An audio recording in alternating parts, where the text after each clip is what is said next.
Hello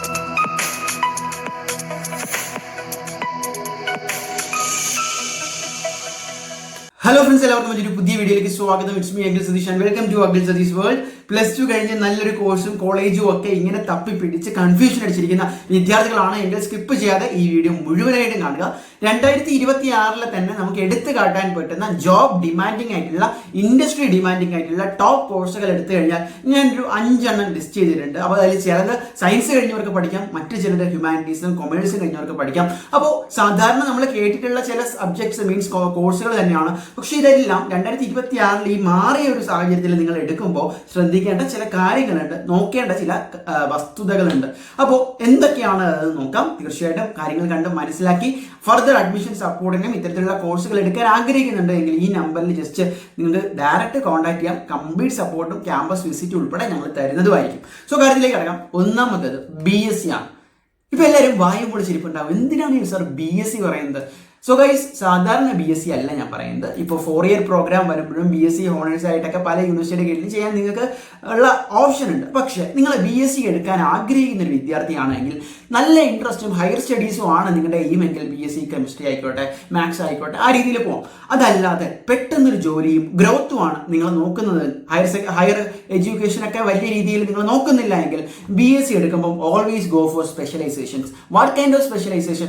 BScയിൽ തന്നെ പുതിയ കോഴ്സുകൾ പല യൂണിവേഴ്സിറ്റിയുടെ കീഴിലും അല്ലാതെ നോൺ ഗവൺമെന്റ് കോളേജുകളിലും ഇപ്പോൾ പ്രൊവൈഡ് ചെയ്യുന്നുണ്ട്. For example, BSc cyber security എന്ന് പറയുന്ന ഒരു സബ്ജക്റ്റിൽ BSc ഇപ്പോൾ കൊടുക്കുന്നുണ്ട്.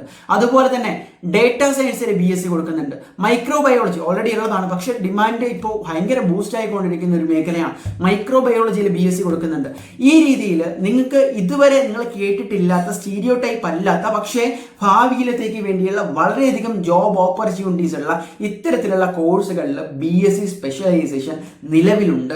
ഫോറൻസിക് സയൻസിൽ BSc ഉണ്ട്. അറിയോ? എത്ര പേർക്ക് അറിയാം? അപ്പോൾ ഈ രീതിയിലുള്ള BSc കോഴ്സുകൾ പ്രൊവൈഡ് ചെയ്യുന്ന സ്ഥാപനങ്ങൾ കണ്ടെത്തി ഈ ജോബ് ഡിമാൻഡിങ് ആയിട്ടുള്ള കോഴ്സുകൾ നിങ്ങൾ 3 വർഷം അല്ലെങ്കിൽ 4 വർഷം ഹോണേഴ്സ് ആയിട്ട് പഠിച്ചു കഴിഞ്ഞാൽ അത് സാധാരണ BSc കോഴ്സുകൾ എടുത്ത് ഒരു റാറ്റ് റേസിലും റഷിലും പോയി പെടുന്നതിനേക്കാളും നിങ്ങളുടെ ഇൻട്രസ്റ്റിനും പാഷനും അലൈൻ ചെയ്യുന്നുണ്ട് എങ്കിൽ നല്ലൊരു ബെസ്റ്റ് ഓപ്ഷനാണ് BSc സ്പെഷ്യലൈസ്ഡ് കോഴ്സ്.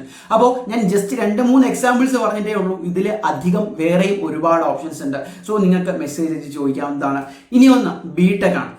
BTech പഠിച്ച ഒരുപാട് പേര് ജോലി ഇല്ലാതെ നമ്മുടെ നാട്ടിൽ നിൽക്കുമ്പോൾ എന്തുകൊണ്ട് ഞാൻ BTech പറയുന്നു എന്ന് വെച്ചാൽ, അവിടെയും ഞാൻ ഈ പറഞ്ഞ പോലെ 2 ഓപ്ഷൻസ് ആണ്. ഒന്ന് BTech specialization in these kind of subjects. For example, നമ്മൾ ഒരുപാട് പേര് ഇൻട്രസ്റ്റ് ഒക്കെ വെച്ച് സിവിൽ എഞ്ചിനീയറിംഗ്, കമ്പ്യൂട്ടർ സയൻസ് ഒക്കെ പോകുന്നുണ്ട്. ബട്ട് സ്റ്റിൽ അതിൻ്റെയൊക്കെ സബ് വെർഷൻസ് മീൻസ് പുതിയ കോഴ്സുകൾ പല യൂണിവേഴ്സിറ്റികളും ഇപ്പോൾ ഇൻട്രൊഡ്യൂസ് ചെയ്തിട്ടുണ്ട്. BTech ഇൻ AI&ML കേട്ടിട്ടുണ്ടോ? Artificial intelligence and machine learning. അതുപോലെ തന്നെ സൈബർ സെക്യൂരിറ്റിയിൽ BTech ഉണ്ട്. BTech റോബോട്ടിക്സിലുണ്ട്, ഓട്ടോമേഷനിലുണ്ട്. ദെൻ ഈ രീതിയിൽ BTech എന്ന് പറയുന്ന ഡേറ്റാ സയൻസിൽ BTech ഉണ്ട്. അപ്പോൾ ഇത്തരത്തിലുള്ള ന്യൂജൻ കോഴ്സുകളിൽ BTech പ്രൊവൈഡ് ചെയ്യുന്ന, BTech സ്പെഷ്യലൈസേഷൻ ആയിട്ടുള്ള അവരുടേതായിട്ടുള്ള കരിക്കുലമുള്ള, ഇപ്പോൾ KT അണ്ടറിലാണെങ്കിലും അല്ലാതെ നോൺ ഗവൺമെന്റ് ആയിട്ടുള്ള യൂണിവേഴ്സിറ്റികളിലാണെങ്കിലും ഡീംഡ് ആയിട്ടുള്ള യൂണിവേഴ്സിറ്റികളാണെങ്കിലും കൊടുക്കുന്നുണ്ട്. അത് നിങ്ങൾ പഠിക്കുന്നത് വർത്ത് തന്നെയാണ്. കാരണം അത്തരത്തിലുള്ള കോഴ്സുകൾ പഠിച്ചിറങ്ങുമ്പോൾ തീർച്ചയായിട്ടും നിങ്ങൾക്ക് ആവശ്യക്കാരുണ്ടാവും, നിങ്ങളെ പ്ലേസ്മെന്റിലേക്ക് ക്ഷണിക്കാൻ തന്നെ കമ്പനികൾ ഉണ്ടാവും എന്നുള്ളതാണ് അതിൽ ഏറ്റവും വലിയൊരു അഡ്വാൻറ്റേജ്. അപ്പം BTech ഞാൻ ഈ രീതിയിലാണ് പറഞ്ഞത് എന്നുകൂടി മനസ്സിലാക്കാം. ഓക്കെ, ഞാൻ പറയുന്നത് ഈ ഒരു സമയത്താണ്, അല്ലാത്തതിന് ജോബ് ഡിമാൻഡ് ഇല്ല എന്നല്ല. പക്ഷെ ഒരുപാട് പേര് വരുന്നത് കൊണ്ട് തന്നെ അവിടെ percentage of getting employed will be less. Then BCA പലരും വിചാരിച്ച് വെച്ചിരിക്കുന്നത് BCA പഠിച്ചാൽ ജോലി കിട്ടില്ല. ഇന്നലെ തന്നെ എനിക്ക് 2-3 മെസ്സേജുകൾ വന്നു. ഗൈസ്, നിങ്ങൾ മനസ്സിലാക്കേണ്ടത് BCA ഒരു ജോബ് ഓറിയന്റഡ് കോഴ്സാണ്. ഇപ്പോൾ BTechഉം അതുപോലെ തന്നെ മറ്റ് MBBSഉം പോലുള്ള പ്രൊഫഷണൽ കോഴ്സുകളിലേക്ക് ഈ ഒരു സമയത്ത് ചേർത്ത് വെക്കാൻ പറ്റുന്ന ഒരു കോഴ്സാണ് BCA, bachelor of computer application. അപ്പോൾ കൊമേഴ്സോ അല്ലെങ്കിൽ നിങ്ങൾ സയൻസ് ബാക്ക്ഗ്രൗണ്ട് ഒക്കെ എടുത്തവരാണെങ്കിൽ വളരെ ധൈര്യമായിട്ട് നിങ്ങൾ പാഷനേറ്റ് ആണെങ്കിൽ പോകാൻ പറ്റുന്ന ഒരു കോഴ്സാണ്. അപ്പോൾ BCAയുടെ ഏറ്റവും വലിയൊരു പ്രത്യേകത എന്താണ്? BCAയിലും ഇതുപോലെയുള്ള സ്പെഷ്യലൈസേഷൻസ് ഉണ്ട്. ഇപ്പോൾ AIയിലൊക്കെ സ്പെഷ്യലൈസ് ചെയ്ത് BCA കരിക്കുലം നിങ്ങൾക്ക് കോളേജിന്റെ കേരളത്തിനകത്ത് ചില ഓട്ടോണോമസ് കോളേജുകളിലും കേരളത്തിന് പുറത്ത് ബാംഗ്ലൂരും ഒക്കെ നിങ്ങൾക്ക് പഠിക്കാനുള്ള ഓപ്പർച്യൂണിറ്റീസ് ഉണ്ട്. ഇനി കേരളത്തിനകത്ത് തന്നെ എടുത്ത എല്ലാ ക്യാമ്പസും ഞാൻ പറയില്ല, പക്ഷേ വളരെ ഇന്റലിജന്റ് ആയിട്ട് വിദ്യാർത്ഥികൾക്ക് അനുകൂലമായിട്ട് വളരെ ഇൻഡസ്ട്രി പാർട്ട്നേഴ്സോടുകൂടി BCAയുടെ ഒപ്പം ആഡ് ഓൺ കോഴ്സുകൾ കൊടുക്കുന്ന കോളേജുകളുണ്ട്. അപ്പോൾ ഇത്തരത്തിലുള്ള ആഡ് ഓൺ കോഴ്സുകൾ ചെയ്താൽ തന്നെ സാധാരണ 3 വർഷം BCA പഠിച്ച് നമ്മളിപ്പോൾ കാണുന്ന സാധാരണ ജോലി ഇല്ലാതെ അലയുന്ന വിദ്യാർത്ഥികളെ പോലെ നിങ്ങൾക്ക് വരില്ല. കാരണം ഒരു ആഡ് ഓൺ സർട്ടിഫിക്കറ്റ് നിങ്ങളുടെ കയ്യിലുണ്ട് വിത്ത് ഇൻഡസ്ട്രി റെഡി കരിക്കുലം. ദെൻ അതോടൊപ്പം തന്നെ BCA സ്പെഷ്യലൈസേഷൻ ചെയ്യുന്നവർക്ക് ആ ഒരു പർട്ടിക്കുലർ ഡൊമൈനിൽ നിങ്ങളുടേതായിട്ടുള്ള സ്കില്ലും ഇന്റേൺഷിപ്പ് സർട്ടിഫിക്കറ്റും അതുപോലെ തന്നെ നിങ്ങളുടേതായിട്ടുള്ള പ്രാക്ടിക്കൽ ലേണിംഗും കൂടുതലായിരിക്കും. നിങ്ങൾ അതിനൊരു എഫർട്ട് കൂടി എടുത്തു കഴിഞ്ഞാൽ അതുകൊണ്ട് തന്നെ അത്തരത്തിലുള്ള BCAക്കാർക്ക് എപ്പോഴും ആവശ്യക്കാരും കൂടുതലാണ് എന്ന് മനസ്സിലാക്കുക. അടുത്തത് BCom ആണ്. BCom എടുക്കുന്നവരുടെയും ഒരു ശ്രദ്ധയ്ക്ക് സാധാരണ BCom പഠിച്ച് പിന്നീട് ഒരു അഡീഷണൽ കോഴ്സിലേക്ക് പോവാതെ BComലും ഇത്തരത്തിലുള്ള സ്പെഷ്യലൈസേഷൻസ് ഉണ്ട്. ഫോർ എക്സാമ്പിൾ BComന്റെ കൂടെ തന്നെ CA ACCA പഠിക്കാനുള്ള ഒരു ഓപ്ഷൻ ഉണ്ട്. BComന്റെ കൂടെ തന്നെ ഫൈനാൻസ് അഡീഷണൽ ആഡ് ഓൺ കോഴ്സായിട്ട് ചെയ്യാനുള്ള ഓപ്ഷൻസ് ഉണ്ട്. ദെൻ BComന്റെ കൂടെ തന്നെ ഏവിയേഷൻ, ഞാൻ അത് എന്തായാലും സജസ്റ്റ് ചെയ്യില്ല കാരണം കൊമേഴ്സും മറ്റൊരു ഭാഗത്ത് വരുന്നത്. പക്ഷേ SAP ഉൾപ്പെടെയുള്ള കോഴ്സുകൾ, അക്കൗണ്ടിങ് ഉൾപ്പെടെ സ്പെഷ്യലൈസ്ഡ് ആയിട്ട് ആഡ് ഓൺ ആയിട്ട് വരുന്ന ഒരുപാട് കോഴ്സുകൾ പ്രൊവൈഡ് ചെയ്യുന്ന ഇൻസ്റ്റിറ്റ്യൂഷൻസ്, കോളേജുകൾ നമ്മുടെ കേരളത്തിലുണ്ട്, പുറത്തുമുണ്ട്. BCom എടുക്കുന്നവരും അത്തരത്തിലുള്ള ഒരു മൈൻഡ് സെറ്റ് കൂടി ഇൻട്രസ്റ്റോടുകൂടി ഡെവലപ്പ് ചെയ്തെടുക്കുക.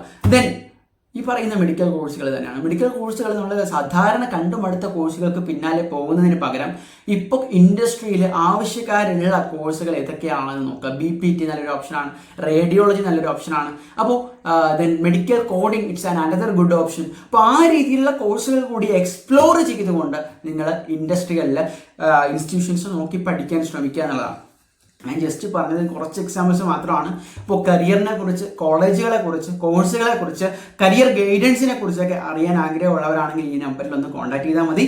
സോ ഗൈസ്, +2 കഴിഞ്ഞ് വളരെ ഇമ്പോർട്ടൻ്റ് ആയിട്ട് നിങ്ങൾ എടുക്കേണ്ട ഒരു തീരുമാനമാണ്, തെറ്റിച്ച് വെക്കരുത്.